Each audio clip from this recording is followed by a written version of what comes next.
राष्ट्रवादी शरद पवार गटाचे नेते आमदार जितेंद्र आव्हाड यांनी ठाण्याच्या मध्यवर्ती ठिकाण असलेल्या पाचपाकाडी भागात प्रति तुळजापूर मंदिर उभारले।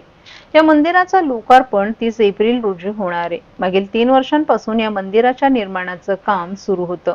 या मंदिराचं पाषाण तामिळनाडूतून आणण्यात आले, तर मंदिराच्या पाषाणावरील कोरीव काम कर्नाटकमध्ये झाल्याची माहिती आमदार जितेंद्र आव्हाड यांनी दिली आहे।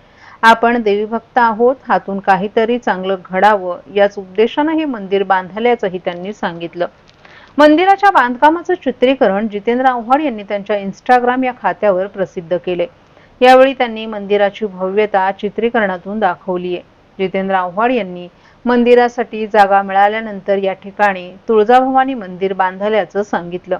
या मंदिराच्या बांधकामासाठी लागणारं पाषाण तामिळनाडूमधून आणण्यात आले, तर पाषाणावर कोरीव काम कर्नाटकमध्ये झाले। मंदिराच्या बाजूस 32 गजमुख आहेत। अतिशय मेहनतीनं मागील 3 वर्षांपासून हे काम सुरू होतं। आता हे काम पूर्णत्वास आलं आहे। आपण देवीचे भक्त आहोत। तुळजापूर आणि जेजुरीचा खंडोबा हे महाराष्ट्राचे कुलस्वामिनी कुलदैवत आहेत। या दोन्ही देवांवर प्रचंड भक्ती आणि श्रद्धा असणारे आपण असून आपल्या हातून काहीतरी चांगलं घडावं याच उद्देशानं हे मंदिर बांधलं असून आपल्या मनात प्रति तुळजापूरची कल्पना असल्याचं त्यांनी सांगितलं। या मंदिराचं लोकार्पण सोहळा 30 एप्रिल रोजी होणार आहे। एक चांगलं मंदिर लोकांसाठी श्रद्धेचं स्थान 30 एप्रिलला खुलं होणार आहे। सर्वांना देवीभक्ती करण्यास आवडतं, त्यामुळे 27 ते 30 एप्रिल या 4 दिवसात विविध कार्यक्रमांचंही आयोजन करण्यात आले। प्रति तुळजापूर निर्माण होत आहे, त्याच्या उद्घाटनाचे साक्षीदार होऊया असंही आव्हाड यांनी सांगितलं। पाचपाकडी भागात बांधलेले हे भव्य मंदिर ठाणेकरांच्या आकर्षणाचा विषय ठरतोय।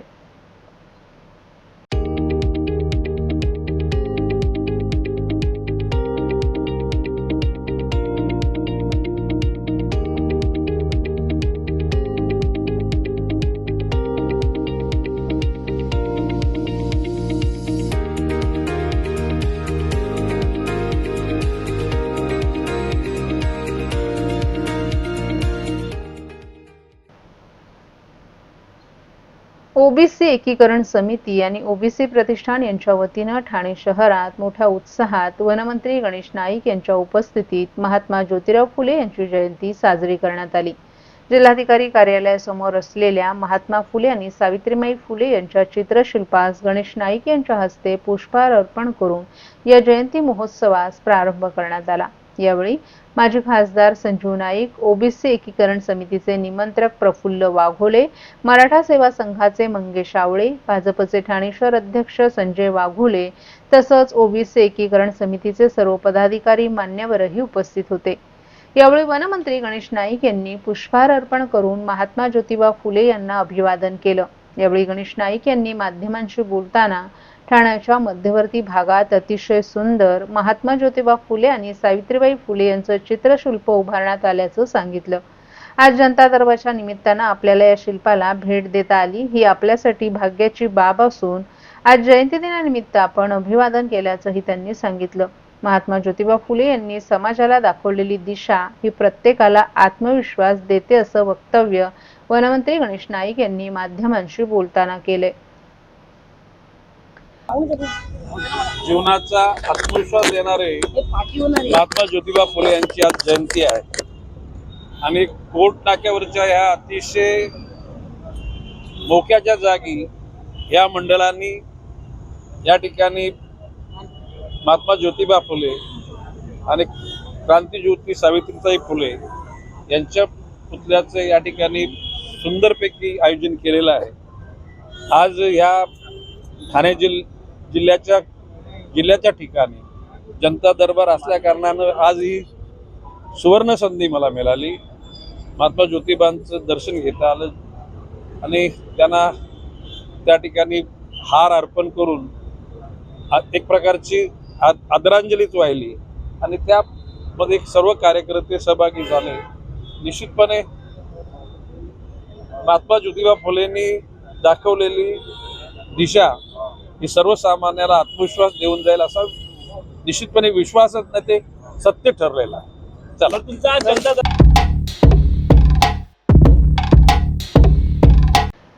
कडक उन्हाळ्याच्या महिन्यात प्रवाशांना अधिक आराम मिळावा यासाठी मध्य रेल्वे यांच्या मुख्य मार्गावर 14 अतिरिक्त वातानुकूलित उपनगरीय सेवा सुरू करण्याचा विचार करत आहे. या नवीन सेवा सध्याच्या नॉन एसी लोकल गाड्यांची जागा घेतील, ज्यामुळे वातानुकूलित प्रवास करणाऱ्या प्रवाशांच्या वाढत्या संख्येसाठी अधिक आरामदायी प्रवास पर्याय उपलब्ध होणार आहे. सध्या मध्य रेल्वे यांच्या नेटवर्कमध्ये एकूण 1810 उपनगरीय सेवा चालवते, ज्यामध्ये main line, harbour line, trans harbour line आणि बेलापूर उरण कॉरिडॉरचाही समावेश आहे. यापैकी 66 एसी सेवा सध्या मुख्य मार्गावर सुरू आहे.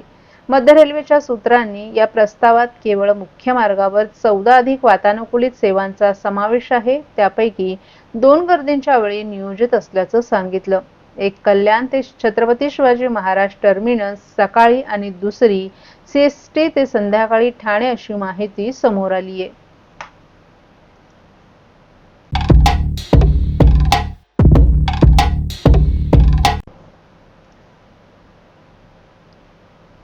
तलावांचं शहर असलेल्या ठाणे महानगरपालिकेच्या हद्दीतील दिव्यातील दातिवली तलावाचा काही भाग आज पहाटे 5 वाजता कोसळल्याची घटना घडली.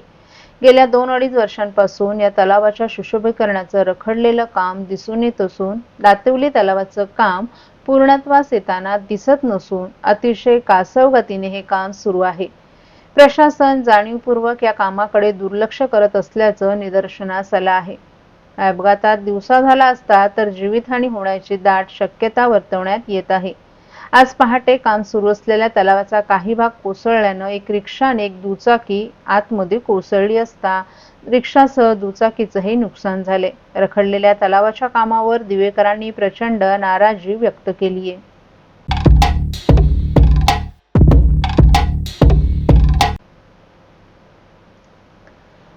ठाण्याचे आमदार संजय केळकर हे दर सोमवारी आणि शुक्रवारी नागरिकांच्या समस्या निवारण करण्यासाठी भाजपच्या खोपट कार्यालयात उपस्थित असतात. आमदार केळकर यांनी आज सकाळी खोपट येथील कार्यालयात नागरिकांच्या समस्या ऐकून घेतल्या. यावेळी आमदार निरंजन डावखरे, ठाणे जिल्हा हाऊसिंग फेडरेशनचे अध्यक्ष सीताराम राणे, परिवहन सदस्य विकास पाटील, सरचिटणीस सचिन पाटील, दीपक जाधव, महेश कदम, राजेश घाडे, दत्ता घाडगे आदीही उपस्थित होते. ठाणे महापालिकेअंतर्गत अतिक्रमण, पाणी विषय, पोलीस स्टेशनच्या तक्रारी, फसवणूक, शैक्षणिक विषय, ब्रह्मळा तलाव विषय, नोकरी विषय, सहकार क्षेत्रातील विषय, नाशिक येथील पोलीस सोसायटी विषय असे विविध विषयांवरील 50च्या वर निवेदनं यावेळी प्राप्त झाली. आमदार केळकर यांनी भेटायला आलेल्या नागरिकांशी संवाद साधला, त्यांच्या अडचणी, समस्या ऐकून घेतल्या आणि निवेदनं स्वीकारली. यावेळी काही समस्यांचं निराकरण त्यांनी संबंधित अधिकाऱ्यांशी दूरध्वनीवरून बोलून तेथेच केलं. प्रतीक शिंदे या तरुणाचे वागळे येथील एका कंपनीत पगाराचे जवळजवळ 80,000 अदा करण्यात आले नव्हते. या संदर्भातील तक्रारीचं निवेदन सोमवारी 7 एप्रिल रोजी जनसंवाद कार्यक्रमात दिलं होतं. आमदार केळकर यांनी तात्काळ कंपनीतील संबंधित अधिकाऱ्यांशी संपर्क केला आणि शुक्रवारच्या जनसंवाद कार्यक्रमात प्रतीक शिंदे याला कंपनीच्या अधिकाऱ्यांनी आमदार केळकर यांच्या समक्ष थकीत पैशांचा चेक दिला. प्रतीक यानं आमदार केळकर यांचे हृदयपूर्वक आभार व्यक्त केलेत. केळकर यांच्या जनसंवाद उपक्रमाच्या माध्यमातून आपल्याला 3 दिवसात न्याय मिळाला, ते खरे जनसेवक असल्याची भावना प्रतीकनं व्यक्त केली आहे. तर आमदार केळकर यांनीही आपल्याला कामानिमित्त भेटायला आलेल्या तक्रारदारांचे जेव्हा काम आपल्याकडून होते तेव्हा त्यांच्या चेहऱ्यावरील समाधान हेच आपलं समाधान असतं असं सांगून या जनसंवाद उपक्रमाच्या माध्यमातून आजपर्यंत अनेक नागरिकांना त्यांचे विषय सोडवून त्यांना आपल्याला न्याय देता आला, ही आपल्यासाठी खूप महत्त्वाची बाब असल्याचं त्यांनी सांगितलं. म्हणूनच नागरिकांसाठी जनसंवाद हा उपक्रम म्हणजे तक्रार दूर करण्याचं केंद्रच झालं आहे. आमदार आपल्या भेटीला हा उपक्रम आपण 2014 पासून विविध गृहसंकुलात घेत आलो आहोत आणि आतापर्यंत या उपक्रमाच्या माध्यमातून नागरिकांच्या अनेक समस्या सोडवण्याचा आपण प्रामाणिक प्रयत्न केलाय आणि याच माध्यमातून जवळपास 45,000 नागरिकांशी आपण संवाद साधल्याचंही त्यांनी सांगितलं. खरं म्हणजे हे आमचं काम पण आहे, कर्तव्य पण आहे आणि ठराविक वेळेला, ठराविक काळात, ठराविक ठिकाणी लोकप्रतिनिधी भेटणं हे आवश्यक आहे. लोकांच्या छोट्या मोठ्या समस्या असतात आणि त्याला आपण जर भेटलोच नाही तर योग्य होत नाही. त्याच्यामुळे मी माझ्या स्वतःच्या कार्यालयात इतर दिवशी 10 ते 12 असतो, परंतु विशेष करून शुक्रवार आणि सोमवार आमच्या खोपट इथल्या भारतीय जनता पार्टीच्या कार्यालयामध्ये तिथे आम्ही लोकांच्या समस्या सोडवण्याकरता बसतो आणि लोक निरनिराळ्या भागामधनं अगदी ठाण्याच्या बाहेरून सुद्धा येतात. शेवटी समस्या सुटली तर विश्वसनीयता वाढते. समस्येकरता आपण प्रयत्न केले तरी देखील जो समस्याग्रस्त व्यक्ती असते त्याला कळतं की आपल्याकडचं यांनी इमानदारीत प्रयत्न केले आणि त्या माध्यमातूनच या लोकशाहीच्या मध्ये अशा पद्धतीनेच काम जे आहे ते प्रबोधन पण करता येतं त्यांना. काही वेळेला आपल्याला उठावही करायला लागतो. एखाद्या विषयाच्या बाबतीत सामूहिक फार मोठा त्रास असतो आणि वैयक्तिक देखील काही न्याय अन्यायाची गोष्टी असतात. त्यामुळे ह्या उपयुक्त अशा प्रकारचा उपक्रम आम्ही अनेक दिवसापासून राबवतो. उलट इथे बसून आम्ही अटेंड करतो, परंतु आमदार आपल्या भेटीला प्रत्यक्ष जनतेच्या ठिकाणी गृहसंकुल असेल किंवा त्या ठिकाणची वस्ती असेल त्यांना आधी कळवून त्यांच्याशी संवाद करायला त्यांच्या भागामध्ये देखील जातो. जवळपास 151 असे कार्यक्रम देखील आपले झाले आहेत. त्याच्यातूनच लोकांच्याही समस्या सुटतात आणि लोकही एकजुटीने एखादा अन्यायाचा विषय असेल की एकजुटीने उभे राहतात. सर, ठाणेकरांचा कसा प्रतिसाद आहे आणि नागरिकांना काय आव्हान कराल? आणि नागरिकांचा जो प्रतिसाद आहे, प्रश्न लोकसंख्या वाढली की प्रश्न वाढतात आणि शहरामध्ये असंख्य फर्स्ट डेस्टिनेशन ठाणं आहे, त्यामुळे त्याच्याबरोबर समस्याही येतात. मी लोकांना आवाहन करेन की सामूहिकरित्या आपण एकत्रितपणे याला वाचा फोडली पाहिजे. अन्यायाच्या विषयाला जागरूक नागरिकांच्या चांगल्या अर्थाने म्हणेन की ठिकठिकाणी टोळ्या निर्माण झाल्या पाहिजे आणि त्यांच्या माध्यमातून देखील हा आवाज जो आहे तो निश्चितपणे पोचू शकतो आणि आम्ही त्यांना पूर्ण पाठबळ देण्याचं काम करू. परंतु आपण जागरूकपणे कुठलीही गोष्ट असो, अगदी एखाद्या ठिकाणी हुक्का पार्लर चालू असेल त्याच्या संबंधितलं असो, कुठल्याही अनैतिक आणि अवैध असा प्रकारचं काम चालू असेल तो असो, एकत्रितपणे त्यांनी आवाज उठवण्याचं काम आमच्यापर्यंत आणलं तर आम्ही निश्चितपणे त्यांच्या पाठीशी उभे आहोत. सर, आज ठाण्यात गणेश नाईक यांनी बोलताना आमदार संजय गायकर तुमचं स्वागत केलं आहे तुमच्या जनता संवादाचं आणि त्यांनी असं देखील म्हटलेलं आहे की प्रत्येक नेत्याने आमच्या जनता संवाद घेतला पाहिजे आणि नागरिकांचे प्रश्न सोडवले पाहिजे. निश्चितपणे आमचं हे म्हणणं एक किंवा पक्षाची ही भूमिका आहे की तुम्ही जनतेशी कनेक्ट राहायला पाहिजे आणि हे आम्ही आज नाही तर मी आमदार नव्हतो तेव्हापासून आम्ही हा उपक्रम जो आहे तो ठराविक दिवशी कार्यालयामध्ये बसून राबवत आहोत. त्याच्यामुळे ही निश्चितपणे प्रत्येकानेच करण्याचा विषय आहे आणि तो अनुकरणीय झाला पाहिजे. हे जे गणेश नाईक साहेबांनी सांगितलं ते उचितच सांगितलं. महाराष्ट्रातील भगिनींना आधार देणारी राज्य शासनाची मुख्यमंत्री माझी लाडकी बहीण योजना.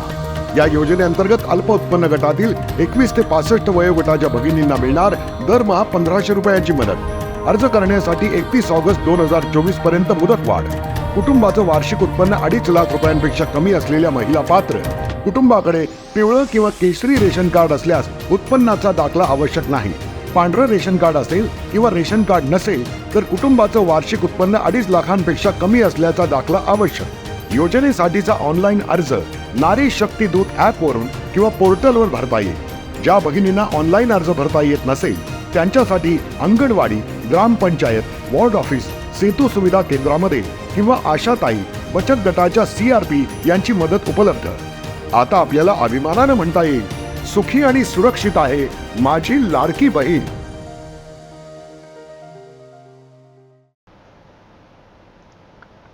उन्हापासून बचाव होण्यासाठी मोठ्या सिग्नलपाशी लावण्यात आलेली हरित आच्छादनं आणि तात्पुरत्या पाणपोई यांच्याबद्दल नागरिकांनी ठाणे महापालिकेत सकारात्मक प्रतिसाद दिलाय.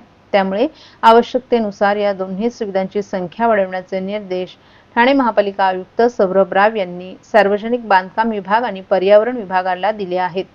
ठाणे महापालिका क्षेत्रासाठी उष्णता कृती आराखडा तयार करण्यात आलाय. त्यानुसार गतवर्षी महापालिकेतर्फे स्वयंसेवी संस्थांच्या मदतीनं तात्पुरत्या पाणपोई सुरू करण्यात आल्या. यंदाही अशा 25 पाणपोई सुरू करण्यात आल्या.